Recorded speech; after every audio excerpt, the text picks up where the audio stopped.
Dios les bendiga a mis amados hermanos y amigos que me escuchan. Les saluda su hermano Eliber de Soto y en este momento les invito a que compartan conmigo un momento de reflexión y de estudio de la palabra del Señor.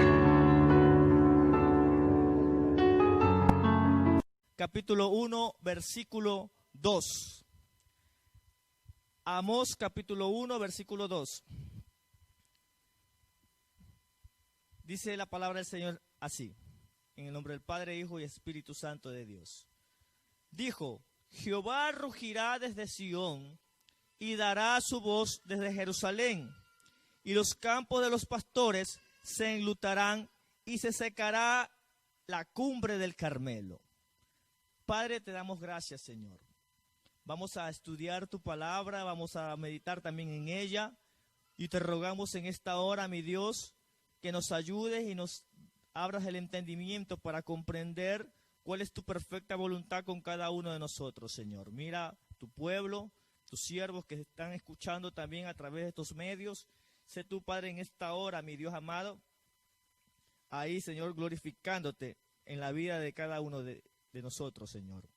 Padre de la gloria, Señor, añade ciencia, sabiduría a nuestras vidas, y que el temor tuyo, Señor amado, sea direccionando cada uno de nuestros pasos, Señor. Gracias por corregirnos y gracias porque seguirás corrigiéndonos, Padre, porque tú no dejarás la obra incompleta, Señor, sino que terminarás toda obra que tú has encomendado en nuestras vidas. Gracias, mi Dios, en el nombre de Jesús. Amén y amén. Démosle un fuerte aplauso al Señor. Aleluya. Amén. Gloria sea el nombre del Señor.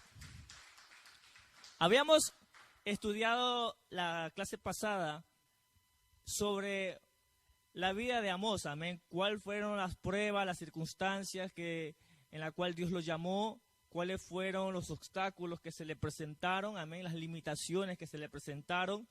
Sabemos que el siervo Amós es el prototipo muchas veces del cristiano, porque la Biblia dice que Dios escogió lo vil y lo menospreciado del mundo para avergonzar a los sabios, amén. Entonces, Dios aquí a través de la vida de Amós nos enseñó de que para Él usarnos, amén, Él para usarnos no necesita que nosotros en sí, intelectualmente se refiere, seamos tan preparados como otros. Ahora, yo no estoy diciendo que tal vez la preparación que tal vez hayan tenido ciertos hermanos, ciertos siervos de Dios no vale. Dios a cada uno lo usa como Él quiere. Voy a poner el ejemplo rapidito como el de dos grandes apóstoles, el apóstol Pedro y el apóstol Pablo. El uno totalmente iletrado, no fue a la escuela, no sabía ni leer, no sabía ni escribir, amén, como decía el siervo, amén. Pero sin embargo, él experimentó el poder de Dios en su vida y todo el mundo se dio cuenta de que ese Pedro que nunca pisó una escuela, que nunca aprendió a leer y escribir, era un Pedro tan elocuente que inclusive igualaba y hasta superaba el intelecto de todos ellos que se habían preparado por años de estudiar la palabra del Señor. Y Dios se glorificó grandemente en Pedro. Por otra parte, vemos a un Pablo letrado, versado, un hombre que estudió, que se cimentó en la palabra del Señor desde niño, conocía a la perfección algunos idiomas, dominaba lo que es la historia de las culturas de diferentes lugares, amén. Y Dios también usó esos recursos que Pablo tenía para llevarlos a otros lugares que tal vez a Pedro no lo usaba, y Pedro lo usaba a que él vaya a lugares donde Pablo no podía ir. Entonces, ambos, Dios los usó en diferentes áreas. Ahora, ¿Pablo es más que Pedro? No. ¿Pedro es más que Pablo? Tampoco. Bendito sea el nombre del Señor. ¿Qué quiero decir esto, hermano? Si usted tuvo la oportunidad de estudiar la palabra o estudiar en un buen colegio, una buena universidad, y Dios usa todos esos recursos para ahora, en este momento, llevar el evangelio a otros sectores, a diferentes lugares, gloria a Dios. Así como también el hermano que tal vez no tuvo la oportunidad de empezar la escuela, no tuvo la oportunidad de graduarse, Dios lo usa y se glorifica, hermano. Entonces aquí vemos que en cada uno de los profetas que Dios levanta, amén, Dios levanta a unos tal vez más preparados intelectualmente que otros, y otros también los levanta, pero en todos Dios se glorifica. en todos, absolutamente en todos. Así que nadie se puede jactar ante la presencia de Dios. Inclusive el mismo Pablo supo decir que todo lo que él había aprendido antes de Cristo, todo el intelecto, todo el conocimiento, él lo tenía por basura, porque la sabiduría de Dios sobrepasa cualquier sabiduría humana. Bendito sea el nombre del Señor, amén. Entonces, no se sienta mal, si tal vez no tuvo la oportunidad de pisar una escuela, un colegio, amén, como decía el hermano en la prédica que dio hace como 2 noches, es porque Dios permitió que así sea para que su nombre, el nombre de Él, sea glorificado en nuestras vidas. Amén. Entonces, ya habíamos estudiado lo que es la vida en sí de Amós, los problemas que tuvo Amós. Ahora vamos a centrarnos de qué se trata el mensaje que Dios le dio a Amós. Amén.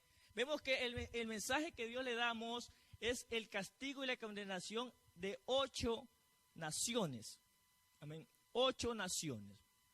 Toma como base, obviamente, al pueblo de Dios, que es el pueblo de Israel y el pueblo de Judá. Pero también Dios le manda un mensaje a las 6 naciones más que le rodeaban. O sea, las 6 naciones que compartían límites con Israel, a las 6 naciones, amén, Dios le da una palabra de juicio. Amén. Dios comienza a entrar en juicio con Israel, con Judá, con Fenicia, con Siria, con Edom, con Moab, con Amón. Amén. Bendito sea el nombre del Señor. Entonces, comienza a hacer una limpieza. Si usted ubica a cada una de esas naciones y usted comienza el último juicio, queda con Judá y con Israel. Ahora, hay un detalle muy particular, que muy a pesar de cualquiera de los pecados que cada una de estas naciones cometieron, el juicio es el mismo. El juicio es el mismo. O sea, vamos a ver que a las 8 naciones Dios determina castigarlas con fuego. Con fuego. Vamos a verlo en el versículo 4. Y prenderé fuego en la casa de Asael y consumirá los palacios de Ben-Hadad. Eso habla del juicio a Siria. Más abajo vemos, dice así, el versículo 10. Y prenderé fuego en el muro de Tiro y consumirá sus palacios. Más abajo también vemos, el versículo 7 también vemos, prenderé fuego en el muro de Gaza y consumirá sus palacios. También vemos en el versículo 12, y prenderé fuego en Temán y consumirá los palacios de Borsa. Más abajo también vemos el capítulo 2, en el versículo 5, y prenderé por tanto fuego en Judá, el cual consumirá los palacios de Jerusalén. Cada una de las naciones del Señor le declara su pecado y la sentencia es prenderé fuego. Hermano, y hoy en día en esta dispensación, ese es en sí el mensaje que Dios nos da a transmitir, que por la desobediencia del hombre, por el pecado, la condenación es el fuego eterno. El fuego eterno. O sea, nosotros aquí en nuestro razonamiento humano, a veces decimos, no, que más pecado, más pecador es el violador, el asesino, ese sí merece el fuego. ¿Usted cree que el mentiroso, amén, no merece el fuego? Dice la Biblia que todos, por cuanto todos pecaron, están destituidos de la gloria de Dios, amén. Y dice la Escritura que cuál es la condenación para todos, igual, para los que no creen, el fuego, el fuego. O sea, el fuego será el castigo, tanto para el violador, el secuestrador, el asesino, como para el simple borracho, como para el simple, porque digo simple porque esa es la categoría o esa es la forma de pensar del inconverso. No, pues si no hace nada malo, él no se mete con nadie. El único malo de él es que su vicio es el trago, el cigarrillo, pero él se lo fuma ahí, no molesta a nadie, pero es una linda persona. Mano, el fuego será el castigo para todo pecador. Así el hombre diga que su pecado no es tan grave como la del otro, igual la condenación es el fuego. ¿El fuego por qué? Porque por desobediencia, por no aceptar la obra de Cristo. Amén. por no aceptar el consejo de la palabra del Señor. Entonces, vemos aquí cómo Amós comienza a decir y a declarar que cada una de esas naciones serán, incluyendo la de Israel y Judá, serán destruidas por fuego. Ahora, literalmente se cumplió esa palabra con cada una de esas naciones. Pero, como conocemos, la palabra cobra vida y cada una de estas naciones, amén, en la actualidad también hay un sentido figurativo de aquellas naciones, amén, y lo vamos a estar viendo y analizando. Ahora, vamos a ver aquí otra expresión que dice, en el versículo 2 que habíamos leído, dice, dijo Jehová, rugirá desde Sión y dará su voz desde Jerusalén, y los campos de los pastores se enlutarán y se secará a la cumbre del Carmelo. Mire, Jehová dice, rugirá desde Sión. La pregunta es, ¿por qué no dice la Escritura, Jehová rugirá desde los cielos? Sino que dice, rugirá desde Sión. Apunta la ciudad donde está, o la cumbre donde está puesto su templo. Sión es una colina del valle de Jerusalén, en Jerusalén, donde ahí fue construido el templo que hizo Salomón, donde Jehová puso, amén, sus estatutos de que ahí deberían de adorarle, de ahí deberían de buscarle. ¿Por qué usa como referencia Sión y no pone el cielo? Porque, vamos a estudiarlo más adelante, cada una de las naciones que van a ser castigadas, incluyendo la de Israel, la nación de Israel, que es la que más se concentra el mensaje de Amós, amén, Él está enseñando que su nombre, o que él prácticamente, su morada es ahí en Sión. Vemos que en la antigüedad, en tiempos atrás, el rey Jeroboam le había anunciado al pueblo de Israel de que no bajaran a Jerusalén, y él comenzó a construir, ¿qué cosa? Lugares altos y les dijo al pueblo de Israel, aquí están tus dioses. Moab, Amón, cada uno cuando se enfrentaban en las guerras, en la batalla, ellos creían que sus dioses era el más fuerte y el más poderoso. Entonces, por eso que Jehová dice, no, yo rugiré desde Sión. Y esa expresión que da a notar que yo soy el Dios de Israel, yo soy el Dios más grande y más poderoso y fuera de mí no hay nadie. Y yo estoy en Sión. ¿Por qué? ¿Por qué declara que es en Sión? Porque Israel dejó de visitar el templo, los israelitas dejaron de visitar el templo de Dios y comenzaban a adorar a Dios en sus casas y a dioses paganos. Por eso que Jehová dice, rugirá desde Sión. O sea, aquí estoy yo, en esta casa estoy yo, en este lugar estoy yo. Yo no te mandé a que me hicieras tabernáculo, que me hicieras altar en otro lugar, peor aún que adores a otro Dios pagano. Por eso que la expresión desde Sión lo enfatiza. Pues, rugirá desde Sión. Ahora, vamos a ver otra expresión que habla aquí, que tiene relación con los castigos de estas 8 naciones. Dice aquí en el versículo 3, así ha dicho Jehová, por 3 pecados de Damasco y por el 4 no revocaré su castigo. Esta expresión, por 3 pecados de fulano, de mengano, y aún por el 4 no revocaré su castigo. Si usted analiza y comienza a estudiar y leer, usted a veces uno dice, bueno, vamos a contar los pecados que enumera, pero no enumera ni 3 ni 4, solamente da 1. La pregunta es, ¿cuáles son los 3 pecados y cuál es el 4? Usted se da cuenta que a cada una de las naciones que llama a juicio, da esta expresión. Por 3 pecados de Tiro y por el 4 no revocaré su castigo. Por 3 pecados de Gaza y por el 4 no revocaré su castigo. Por 3 pecados de Edom y por el 4 no revocaré su castigo. Por 3 pecados de Israel y por el 4 no revocaré su castigo. Pero usted al estudiar, al leer, se da cuenta que no enumera los 3, 4 pecados de cada uno. Solamente menciona uno en particular.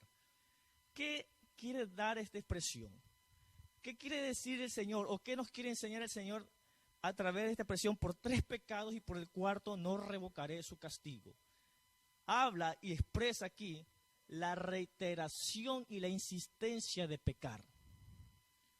Por cuanto te tuve paciencia, te perdoné pecado tras pecado, pero persististe en pecar, en fallarme, no voy a revocar tu castigo. Y eso muchas veces pasa en nuestras vidas. ¿Cuántas veces Dios nos ha perdonado por el mismo pecado? ¿Cuántas veces Dios nos ha tenido paciencia? Hermano, el que le habla a Dios le ha tenido harta paciencia. Y por misericordia de Dios estoy todavía con vida, hermano. Aquel que le habla, ¿cuántas cabezonadas no ha hecho, hermano? Pero aún Dios en su misericordia, Dios nos guarde. Amén. Pero a cambio aquí dice, por 3 pecados. La Biblia habla, el apóstol Juan, amén, habla obviamente de pecar. Si pecamos, abogado tenemos. Pero Pablo también lo explica, que esta carne, amén, muchas veces no se quiere sujetar a las cosas de Dios. Pero la Biblia en esta dispensación nos enseña de que nosotros ya no practicamos el pecado. Una cosa es que de vez en cuando usted se le chispoteó, como dice una expresión ahí, mentir, o de vez en cuando se le chispoteó un enojo, una ira, o de vez en cuando se le chispoteó, qué sé yo, X pecado, vamos a X pecado. Pero otra cosa es que ya sea reiterativo todos los días, llega airado a su casa, todos los días grita a sus hijos, todos los días le encanta andar robando, estafando, pateando, como decimos el argot popular de aquí, mintiendo todos los días. Eso ya quiere decir que es reiterativo. Por eso que aquí Jehová dice, por 3 pecados de Edom, por 3 pecados de Gaza, por 3 pecados, y aún por el 4º, quiere decir, lo que quiere decir Jehová dice, me cansé de, prácticamente de amonestar y no me hagan caso. Me cansé de esperar que se conviertan a mí y no me han hecho caso. Estoy prácticamente, mire, no, aquí Dios no está diciendo que por un solo pecado o porque por primera vez que pecaste, no, porque no es la primera vez que lo haces. Ya van como 4 veces que vas haciendo lo mismo. Y en las 4 anteriores te he hablado, te he perdonado, te he dicho lo que tienes que hacer, te he dicho lo que tienes que enmendar, te he dicho que lo que tienes que dejar de hacer, te he hablado con amor, con ternura, has llorado y sin embargo, después que te he hablado, después que supuestamente te has arrepentido, has vuelto a hacer lo mismo, y has vuelto a hacer lo mismo, y has vuelto a hacer lo mismo, y aún no es que bajas la intensidad del pecado, sino que le aumentas más el pecado. Por eso te castigaré. Por esa razón, consumiré los palacios, la ciudad, y etcétera, etcétera, como dice aquí, con fuego. Hermano, la Biblia obviamente nos enseña, amén, que hay para nosotros, amén. Mejor es que no lo hubiéramos conocido que haberlo conocido a Él. Obviamente, haberlo conocido y haber entrado en un estado de pecado peor que el inconverso. Amén. Porque aquí usted se da cuenta que cuando le enumera o cuando Jehová entra a juicio y le recrimina el pecado a Edom, a Fenicia, a Gaza, a Damasco, le recalca, porque lo vamos a leer más adelante y vamos a estudiar uno por uno, no le recalca en sí de que ellos le hayan faltado a él como Dios, le recalcan de que ellos le han faltado a su prójimo. Dios entra a juicio con Fenicia, con Gaza, con Moab, con Amón, con cada uno, por cuanto, y vamos a ver, el factor común de cada una de esas naciones era por cuanto no tuvieron misericordia y compasión con su prójimo. Pero cuando ya entra en juicio con Judá y con Israel, no solamente le recalca el no tener compasión contra su prójimo, sino también ahí sí le reclama por cuanto no guardaron mis preceptos, por cuanto no guardaron mi ley. O sea, en pocas palabras, el adicional de Israel y el adicional de Judá es por cuanto pecaron contra mí. ¿Sí se da cuenta? A diferencia de Moab, de Amón, Jehová no le dice, ¿sabe qué? Porque Jehová obviamente al inconverso como no lo conoce, no le puede decir, por cuanto no guardaste mis mandamientos, porque es inconverso. El inconverso no conoce la palabra, no sabe, no entiende. Amén. Pero el inconverso sí sabe que tiene que por lo menos respetar a su prójimo. Por lo menos los mandamientos básicos el inconverso sabe. El inconverso, tomaste la mujer de tu prójimo por cuanto mataste, por cuanto robaste, por cuanto estafaste, y mentiste, hiciste desfalco, etcétera, etcétera. Porque por cuanto te burlaste y humillaste a tu prójimo. Eso sí le va a recriminar Dios al inconverso. Pero a nosotros, los cristianos, viene más todavía la exigencia. Por cuanto conociste mi palabra, mas no obedeciste mi palabra. Entonces, eso lo vemos aquí, que el juicio y la exigencia que Dios va a entrar en juicio con el pueblo es más que con el inconverso. Mucho más. Mucho más. Por eso que vemos aquí que la recriminación que Jehová le habla a Judá y a Israel es mucho más fuerte que la que le da a las naciones vecinas y alrededor. Amén. Es como decir, bueno, cuando Amós comenzó a predicar, usted analiza aquí, Amós comienza a predicar y el pueblo de Israel comienza a escuchar el mensaje de Amós, y Amós empieza por Damasco, por Fenicia, por Tiro, por Sidón. Comienza a escuchar los juicios que Dios va a traer a los filisteos. Comienzan el juicio que Dios va a traer contra los edomitas. Comienza a escuchar contra los amonitas. Yo me imagino que hasta ahí el pueblo de Israel, gloria a Dios, ya era hora, ya era tiempo que Jehová nos defendiera, ya era tiempo que Jehová haga justicia, ya era tiempo. Yo me imagino que los israelitas y los judíos estaban contentos. ¡Qué profeta como Amós que se ha levantado! Que se destruya, que Jehová destruya y que venga todas las injusticias que nos hicieron nuestros vecinos. ¡Gloria a Dios! Pero lo que ellos nunca esperaron, que el hacha también venía para ellos. Cuando ya el hacha vino para ellos, ahí ya cambiaron su concepto. Amós, ya no lo veían como el hombre de Dios, ya lo trataban como el falso profeta. No, ¿cómo vas a creer? ¿Qué vas a pensar? Que Dios nos va a destruir, que Dios no va a hacer esto. Mejor ándate nomás a cuidar tus ovejas, que tú no eres preparado, que tú no eres elocuente, que no tienes hermenéutica, que no tienes homiléctica, que no tienes exégesis, que no tienes apología, que no sabes de teología, que no sabes de ninguno. Y comenzaron a salir los teólogos. No tienes tú no te sabes bien los versículos, no puedes citar bien, gaguea, eres medio torpe para hablar. Entonces ahí comenzaron a verle la falencia, Amós. Pero Jehová, hermano, bendito sea el nombre del Señor, Jehová cumplió cada una de las palabras de Amós. Amén. Jehová cumplió las palabras que dio a través de Amós. Bendito sea el nombre del Señor. Y se vino abajo toda esa teología. Es que cuando Dios está en el asunto, hermano, no hay razonamiento humano y no hay teología. Ahí está la palabra de Dios. Cuando Dios da un mensaje, hermano, de arriba, bendito sea el nombre del Señor, ahí no hay quien resista, hermano, a esa palabra.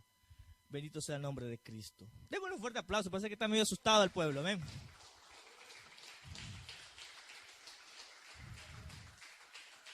Ahora vamos a entrar en cada uno de los mensajes que Dios le da a estas naciones. Veamos. Así ha dicho Jehová, versículo 3.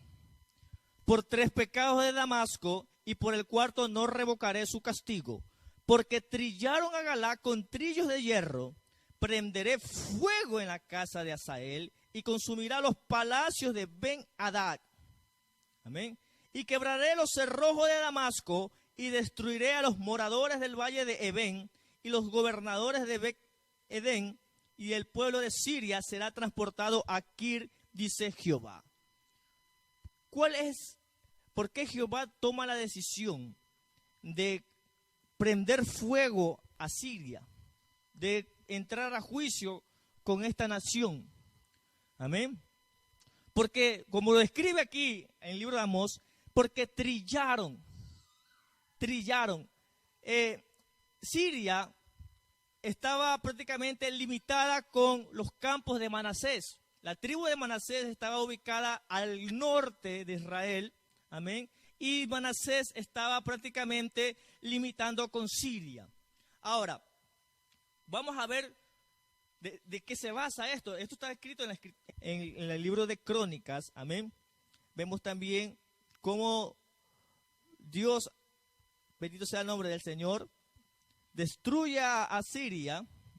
En Isaías también 42 también vemos, 42, el capítulo 42, vemos que también Nabucodonosor cogió y arrasó con Siria, la quemó. Acuérdense que cuando el rey Nabucodonosor fue en plan de conquista, no solamente quemó Jerusalén. Acuérdense que en el libro de Jeremías habla de que Jerusalén fue exitiada y fue quemada. ¿Se acuerdan? Se cumple la palabra de Amós. Así como Nabucodonosor trató a Jerusalén, trató a cada una de esas naciones. Las quemó, literalmente fueron quemadas, tal y cual como la palabra que Dios le dio a Amós. Ahora, vamos a ver en sí el pecado de Siria. ¿Qué es lo que hizo? Dice trillar. Vamos a ver en la segunda carta. Amén. Segunda carta de Reyes 8. Aquí habla del pecado de Hazael. Lo que hablamos en segunda carta de Reyes, capítulo 8. Amén. Vamos a ver en el versículo 11. Todos tenemos segunda de Reyes, capítulo 8, versículo 11. Dice así la escritura. Aquí está hablando Eliseo. Y el varón de Dios, o sea, Eliseo, le miró fijamente y estuvo así hasta hacerlo ruborizarse. Luego lloró el varón de Dios. Aquí no estaba mirando, Eliseo estaba mirando a Hazael. En ese entonces Hazael era un siervo de Ben-Hadad, rey de Siria. El rey de Siria estaba enfermo.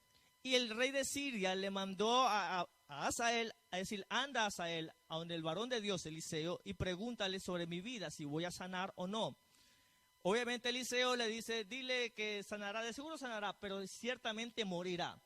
Pero cuando dice que Eliseo lo quedó viendo a Hazael, dice que Eliseo se quedó asombrado. De tal manera lo quedó fijamente viendo que hizo que Hazael se ruborizara, se pusiera rojo, lo quemara. Y Dios ahí, mientras lo estaba viendo, Eliseo a Hazael, Dios le da una visión a Eliseo. Y la visión la describe aquí, en el versículo 12. Entonces le dijo a Hazael, ¿por qué llora mi señor? Dice que Eliseo comenzó hasta a llorar. ¿Por qué llora mi señor? Y él respondió, porque sé el mal que harás a los hijos de Israel, a sus fortalezas pegarás fuego, y a sus jóvenes matarás la espada, y estrellarás a sus niños, y abrirás el vientre a sus mujeres que estén encintas. Y Hazael dijo, pues, ¿qué es tu siervo este perro para que haga tan grandes cosas? Y respondió Eliseo, Jehová me ha mostrado que tú serás rey de Siria. Amén. Usted la historia la puede seguir leyendo en su casa. Eso es textualmente como lo que vio Eliseo, eso fue lo que hizo el rey de Siria. En ese entonces era el siervo, pero Hazael se convirtió en rey de Siria. Cuando Acab falta a Dios, le desobedece a Dios, amén, dice que que los pueblos vecinos, en este caso Siria, comenzarán a apoderarse de territorios que era de Israel.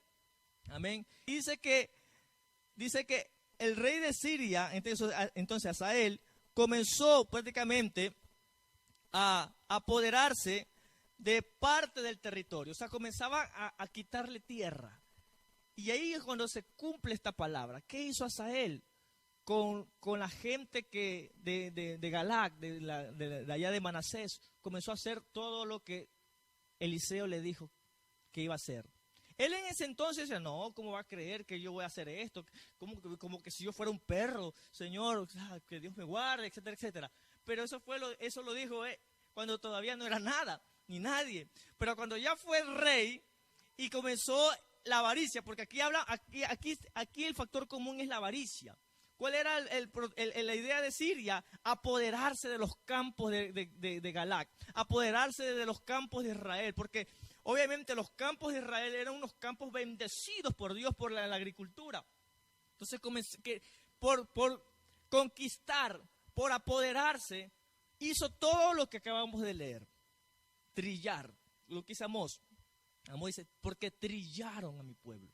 O sea, usando prácticamente instrumentos de la agricultura. Usted se da cuenta que para trillar la tierra, esas herramientas que utilizan, hermanos, son obviamente para ir cortando, para ir la tierra, para ir abriendo la tierra.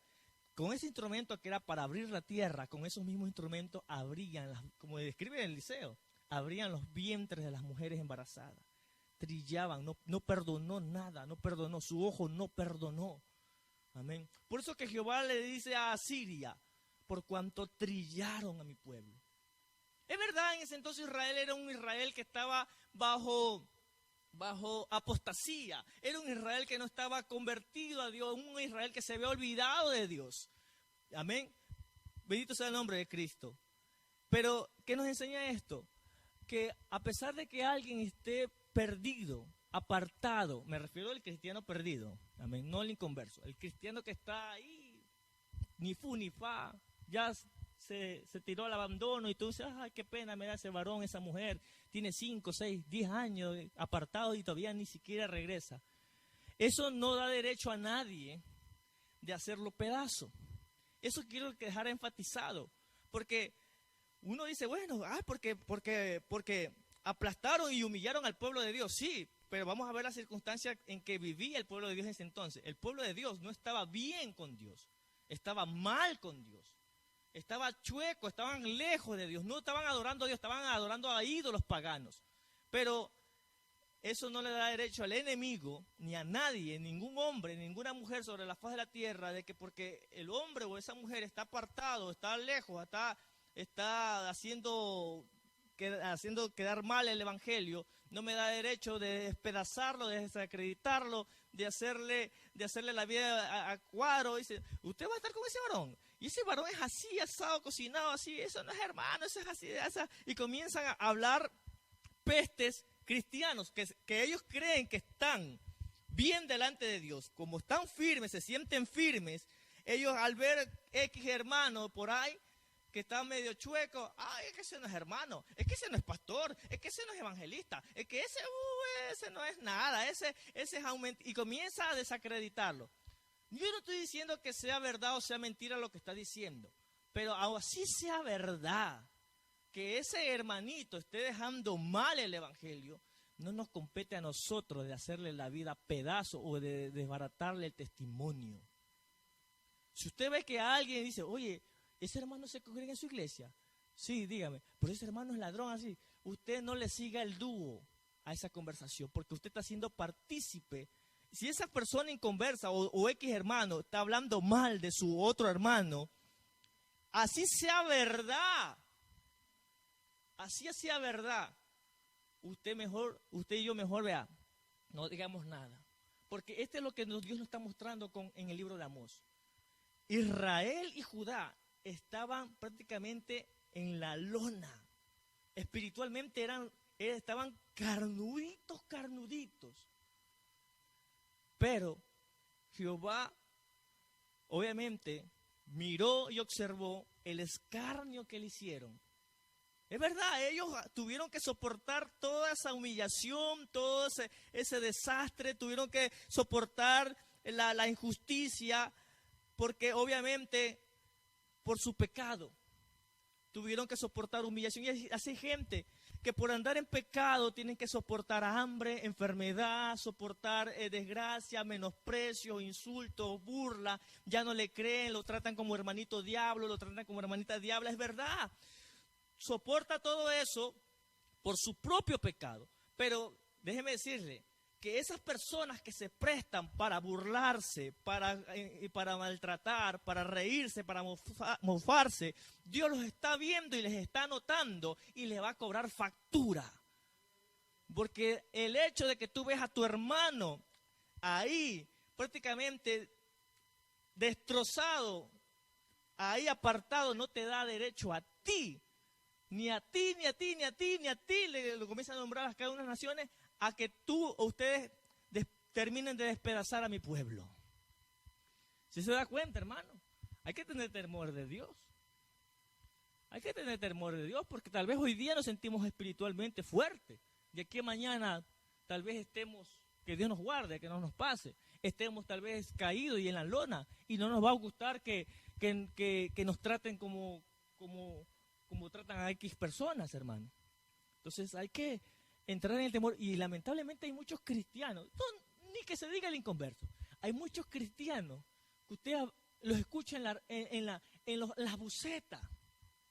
A mí me tocó escuchar en la buceta.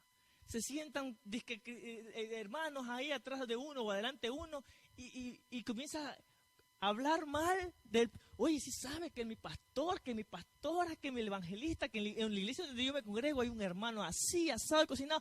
Y la gente inconversa del bus está escuchando todos los santos y señas que pasan en la iglesia de ese hermano.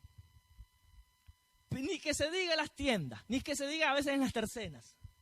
Las hermanitas, en vez de ir a comprar la comida, muchas veces se entretienen la lengua a hablar mal. Mira, si ve, mira, ve, ahí va esa hermana. Y la otra hermana, no, esa hermana de allá, no se habla con la hermana de allá. Y la hermana de allá le quitó el marido a la hermana de allá. Y ¿sabes? La hermana, y comienzan a hacer un enredo, hermano. ¡Ay!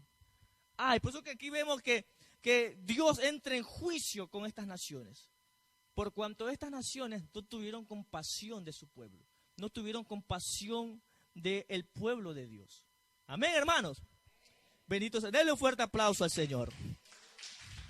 ¡Aleluya!